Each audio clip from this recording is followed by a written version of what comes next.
quand Paris était candidat, je me souviens, Paris était favori.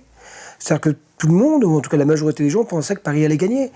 Et le lendemain, quand le résultat est tombé, on a été surpris. Et en fait, après, en ayant lu un petit peu ce qui s'est passé entre les coulisses, j'ai découvert que finalement, Blair avait mieux joué le coup que Jacques Chirac. En l'occurrence, Blair avait fait du lobbying dans l'hôtel où il y avait les membres du CEO. Et c'est comme ça qu'il a changé la donne avec une ou deux voix près.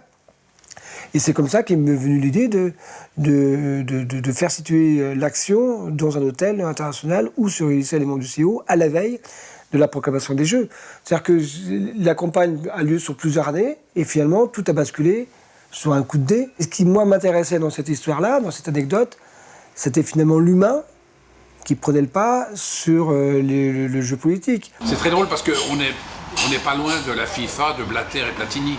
Ce qui est assez curieux que Gilles Porte, metteur en scène, puisse faire à peu près au même moment une histoire d'un président qui va à tout prix avoir les Jeux Olympiques et qui est capable de tuer ou de verser des sommes énormes pour que les Jeux Olympiques aient lieu en France, semble-t-il.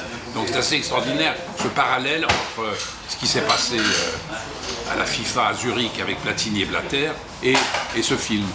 Qui aujourd'hui va nous faire croire qu'il n'y a pas de corruption au sein de la FIFA? C'est raté puisque maintenant, au début, il y avait un doute, maintenant il n'y en a plus. Qui va nous faire croire aujourd'hui, à l'heure où je vous parle, qu'il n'y a pas de corruption au sein des Jeux Olympiques? En fait, la question que je me pose, et là d'un point de vue purement citoyen, c'est est-ce qu'il est possible de faire de la politique sans être corrompu?